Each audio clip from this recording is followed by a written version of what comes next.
فلسطین سے چلے مکہ جا رہے ہیں، کیا کرنے جا رہے ہیں؟ بچہ ذبح کرنے جا رہے ہیں، کوئی مرغی اور بکرا ذبح کرنے نہیں جا رہے ہیں۔ پھر ان کو تیار کرا کے مینا کی وادی میں لا کر کہنے لگے بیٹا اللہ کا حکم ہے تمہیں ذبح کر دو، میں میرے دل میں تیرے سوا کچھ نہیں ہے، اور اگر تم مجھ سے ناراض ہے تو اپنی ناراضگی دور کر دو، چھری چلا دو۔ تو میرے مالک نے اسماعیل کو نکال کر چھترے کو ڈال دیا، چھترا، اور مالداروں کو پیغام دیا کہ قربانی خوب کرو۔ لیکن ہمارے ملک میں ایک عجب چیز چل گئی ہے، وہ کراچی مجھے لے گئے منڈی میں، تو جو 5-5 لاکھ کے بکرے کھڑے ہوئے، تو میں تو حیران پریشان ہو گیا، بکرے کی قیمت 5 لاکھ۔ تو یہ میرے ملک میں یا خاص طور پر شہروں میں، کراچی میں تو پاگل ہوئے پڑے ہیں لوگ۔ جو کراچی منڈی انہوں نے دکھائی تو میں حیران پریشان ہو گیا کہ یہ کیا حماقت ہے، نادانی ہے۔ اور پھر ان بیلوں کو وہ پستے کھلا رہے، بادام کھلا رہے، مکھن کھلا رہے، دودھ پلا رہے۔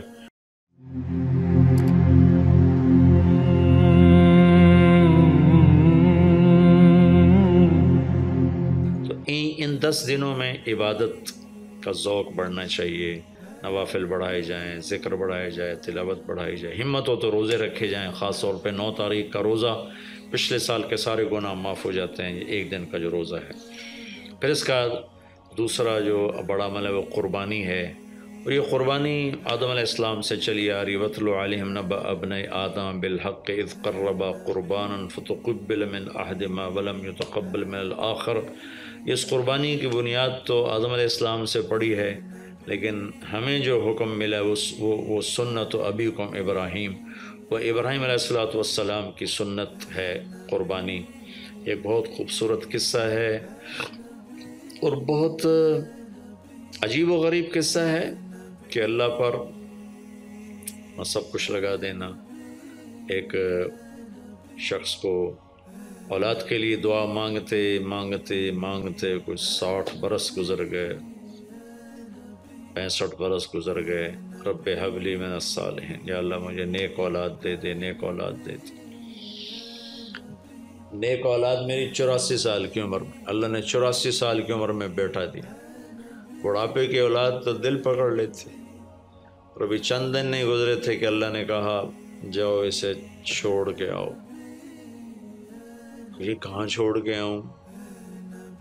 کہ جبریل آئے گا تمہیں راستہ بتائے گا۔ تو جبریل انسانی شکل میں آئے، وہ براق کی طرح نہیں ہے سفر ہوا کہ ایک دم میں پہنچا دیا، بلکہ جبریل انسانی شکل میں آئے، اونٹنی پر سوار ہو کر، ابراہیم علیہ السلام دوسری اونٹنی پر، بچہ اور بیگم، اور ان کو فلسطین سے چلایا، اور چلاتے چلاتے چلاتے چلاتے جب مکے کے کالے پہاڑ آ گئے جہاں کچھ بھی نہیں ہے، نہ پانی نہ سایہ، کہ یہاں چھوڑ دو۔ بیت اللہ ٹیلا تھا اس وقت، یہاں چھوڑ دو۔ تو ابراہیم علیہ السلام جو آگ میں ڈلتے ہوئے نہیں گھبرائے، یہ بات سنی تو گھبرا کر کہنے لگے یہاں کیسے چھوڑ دوں، یہاں تو کچھ بھی نہیں ہے۔ تو جبریل نے کہا جی آپ کے اللہ کی منشا ہے کہ اس بچے کو یہیں چھوڑ دیا جائے۔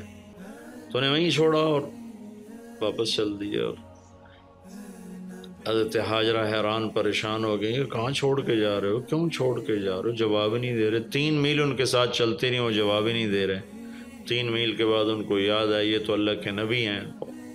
اللہ امرک، ابراہیم کا یہ اللہ کا حکم ہے؟ کہاں اللہ کا حکم ہے؟ اذن لن یضیعنا اللہ، جاؤ پھر اللہ مجھے ضائع نہیں کرے گا۔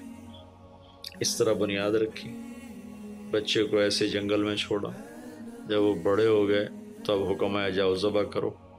تو اب آپ کی عمر ہو چکی ہے کوئی 92 سال یا 94 سال، 90 پلس ہے، 100%۔ فلسطین سے چلے مکہ جا رہے ہیں، کیا کرنے جا رہے ہیں؟ بچہ ذبح کرنے جا رہے ہیں، کوئی مرغی اور بکرا ذبح کرنے نہیں جا رہے ہیں۔ پھر ان کو تیار کرا کے مینا کی وادی میں لا کر کہنے لگے بیٹا اللہ کا حکم ہے تمہیں ذبح کر دو۔ تو بیٹے نے کہا یا ابت افعل، تو آپ کر دیں جو کرنا ہے۔ ابراہیم علیہ السلام کہنے لگے تو یہ خبر بھی ہے میں کیا کہہ رہا ہوں؟ کہ جی مجھے پتہ ہے، آپ کہہ رہے ہیں مجھے ذبح ہونا ہے، تو آپ کے بدلے میں مجھے اللہ ملے گا، وہ آپ سے بہتر ہے، اور دنیا کے بدلے میں جنت ملے گی، وہ دنیا سے بہتر ہے۔ پھر معصوم بچے نے کہا ابا میرے ہاتھ باندھنا۔ تو مجھے الٹا لٹانا، اور پھر فرمایا کہ مجھے اپنا کرتا اتارا اور کہا کہ یہ میری اماں کو دے دینا، میری نشانی رہے گا، اور آپ اپنے کرتے میں مجھے کفن دے کے ادھر دفن کر دینا۔ تو ان کے ہاتھ باندھے، پاؤں باندھے، الٹا لٹایا، اپنا گھٹنا رکھا ان کی کمر پر، ان کے سر کے بال اٹھائے اور تھوڑا سا اوپر کر کے نیچے چھری چلانے کے لیے، ایک ہاتھ میں بال تھے ایک ہاتھ میں چھری تھی، اور یوں آسمان کو دیکھا کہ اللہ تو مجھ سے ناراض ہو گیا ہے کہ اسماعیل کی محبت نے میرے دل میں جگہ پکڑ لی ہے۔ نہیں میرے مالک، میرے دل میں تیرے سوا کچھ نہیں ہے، اگر میرا کوئی امتحان ہے تو پاس کر دے، میرے دل میں تیرے سوا کچھ نہیں ہے، اور اگر تو مجھ سے ناراض ہے تو اپنی ناراضگی دور کر دو، چھری چلا دو۔ تو میرے مالک نے اسماعیل کو نکال کر چھترے کو ڈال دیا، چھترا، اور آنکھ کھلی تو آنکھوں پر پٹی تھی، کھولی تو آگے چھترا ذبح تھا۔ نبی پاک صلی اللہ تعالیٰ علیہ وسلم قربانی کے موقع پر 2 چھترے، بکرا نہیں، بھیڑ نہیں، گائے نہیں، بھینس نہیں، 2 چھترے ذبح فرماتے تھے قربانی کے، ایک اپنی طرف سے، ایک امت کی طرف سے۔ حج کے موقع پر آپ نے 63 اونٹ ذبح کیے، 63 اونٹ، جو ایک اونٹ میں 7 آدمی ہوتے ہیں، ایک اونٹ میں 7 آدمی ہوتے ہیں۔ تو کچھ 441 42 441 قربانیاں آپ نے کی اپنی طرف سے، اور مالداروں کو پیغام دیا کہ قربانی خوب کرو۔ لیکن ہمارے ملک میں ایک عجب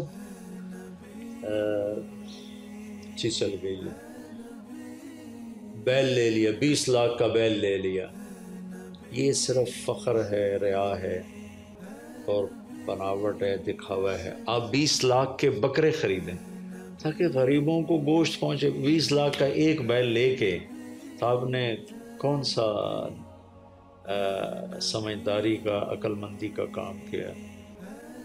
وہ کراچی مجھے لے گئے منڈی میں، تو 5-5 لاکھ کے بکرے کھڑے ہوئے، تو میں تو حیران پریشان ہو گیا، بکرے کی قیمت 5 لاکھ۔ تو وہ جو مالدار لوگ ہیں ان میں ایک مقابلہ بن گیا ہے اور ایک فخر بن گیا، جی میں 20 لاکھ دا ذبح کیتا، میں 10 لاکھ دا ذبح کیتا، ہم نے تو بھائی 50 لاکھ کا ذبح کر دیا۔ میں آپ سب بھائیوں کی منت کرتا ہوں، اللہ نے آپ کو رزق دیا ہے تو آپ بیوقوف نہ بنیں، آپ اس کو صحیح خرچ کریں۔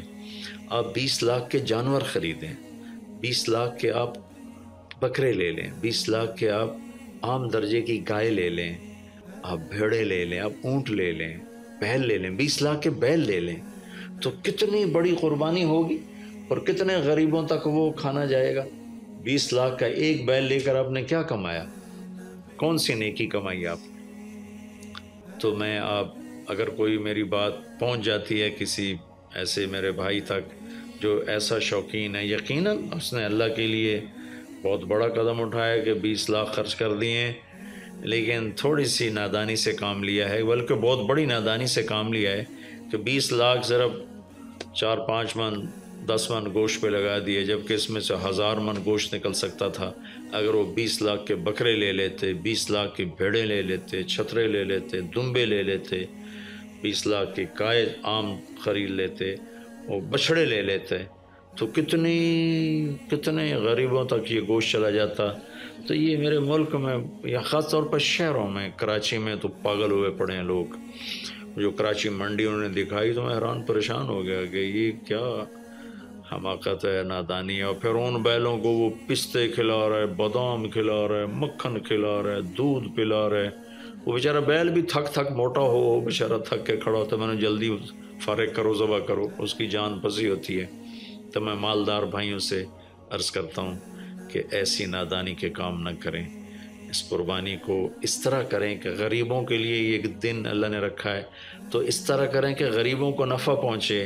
یہ اس نادانی سے توبہ کریں کہ ایک بیل 10 لاکھ کا لے لیا، ایک بکرا 5 لاکھ کا لے لیا، اس میں کتنا پیسہ آپ نے ایک تھوڑے سے بہت تھوڑا نفع کمایا، بہت زیادہ خرچ کیا، اس کے ساتھ اب بہت بڑا نفع، چونکہ قربانی کے جانور جب ذبح ہوتے ہیں تو جتنے اس کے جانور کے جسم پہ بال ہوتے ہیں اتنی نیکیاں لکھی جاتی ہیں۔ 20,000 کا بکرا اچھا مل جاتا ہے تو 1,00,000 میں 5 بکرے آ جاتے ہیں، اور 5,00,000 میں 25 بکرے آ جاتے ہیں۔ ایک بکرا 5,00,000 کا لیا، اس کے جسم پہ فرض کرو 1,00,000 بال ہیں اور آپ نے 25 لیے تو 25,00,000 آپ کی نیکیاں بڑھ گئیں۔ تو یہ بہت نادان طرز چل رہا ہے۔ میں آپ سب کی منت کرتا ہوں کہ اس طرح پیسہ ضائع نہ فرمائیں، اللہ کی دی ہوئی امانت ہے۔ ایک بیل آپ نے 20,00,000 کا لے لیا، 20,00,000 میں تو 100 بکرے آ سکتے، 100 بکروں کے ذریعے سے کتنے لوگوں کی خدمت کی جا سکتی ہے۔ تو اس قربانی کو شوق سے بھی کریں، اور مستحب یہ ہے کہ جس کے جو قربانی کر رہا خود ذبح کرے، یا اس کی جگہ کھڑا، وہ اس جگہ ذبح کرنے والے کے پاس کھڑا ہو۔ قربانی کے گوشت میں سے قربانی کی قیمت نہ دی جائے، قربانی کی اجرت نہ دی جائے، اجرت اس کے علاوہ دی جائے، اور اس کی کھال کا صدقہ کر دیا جائے۔ جہاں آپ مناسب سمجھیں وہاں آپ اس کا صدقہ کر دیں، تاکہ وہ بھی اللہ کے راستے میں خرچ ہو جائے، استعمال ہو جائے۔ تو ان 10 دنوں کی اللہ تعالیٰ نے بڑی فضیلت رکھی ہے۔ اللہ تعالیٰ ہمیں ان کی قدردانی کی توفیق نصیب فرمائے۔ السلام علیکم ورحمۃ اللہ۔